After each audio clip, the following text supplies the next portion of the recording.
রাজনৈতিক দল যার যার, দেশটা কিন্তু আমাদের সবার। অলওয়েজ মাথায় রাখতে হবে আমরা সাধারণ মানুষ, দল ক্ষমতায় থাকলেও কর্ম করে খেতে হবে, দল ক্ষমতায় না থাকলেও কর্ম করেই খেতে হবে। কাজেই দলের কোনো নেতাকে তার মন রক্ষা করতে গিয়ে প্রতিবেশীর সাথে দ্বন্দ্ব বিবাদ করা, প্রতিবেশীকে নির্যাতন করা, প্রতিবেশীর খারাপ সময়ে ট্রল করা আর নিজেকে বোকার পরিচয় দেওয়া সেম কথা। আমি কোনো রাজনৈতিক দলের পক্ষে কথা বলছি না, কোনো রাজনৈতিক দলের বিপক্ষে কথা বলছি না। আমিও চাই এই দেশে এমন একজন মানুষ ক্ষমতায় আসুক যে কিনা ইসলামের প্রতিটি রুলস ফলো করে দেশটাকে নিয়ন্ত্রণ করবে, বিশ্বের মধ্যে দেশটাকে দুর্নীতিমুক্ত হিসেবে রিপ্রেজেন্ট করবে।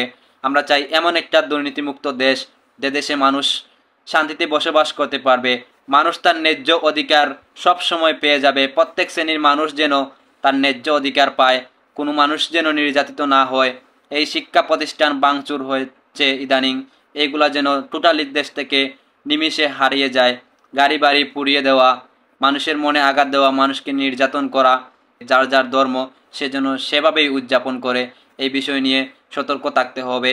এবং এমন একটা মানুষ আমরা চাই যেই মানুষ থাকলে এই দেশে কোনো নোংরা রাজনৈতিক থাকবে না, এমন একটা মানুষকে আমরা বর্তমানে প্রেসিডেন্ট করতে হবে। সেটা বিএনপি হোক বা রাজনৈতিক আদার কোনো দল হোক, সেটা আসে যায় না। যেই দল ক্ষমতায় আসুক সে মানুষকে, সাধারণ জনগণকে প্রতিজ্ঞাবদ্ধ হতে হবে যে এই দেশটাকে অতীতে কি হয়েছে না হয়েছে সেটা ভুলে যাও, এই দেশটাকে একটা স্বাধীন দেশ হিসেবে গড়ে তুলব এবং এই দেশে কোনো দুর্নীতি থাকবো না, বিশ্বের মধ্যে আমরা রিপ্রেজেন্ট করব স্বাধীন দেশ হিসেবে, দুর্নীতিমুক্ত দেশ হিসাবে। প্রত্যেক শ্রেণীর মানুষ যেন মাথা উঁচু করে সমাজে বসবাস করতে পারে। আর আমরা সাধারণ মানুষ যদি এই সময়ে এই সিদ্ধান্তটা না নিতে পারি তাহলে আমরা সারা জীবন ভোগান্তির শিকার হতে হবে।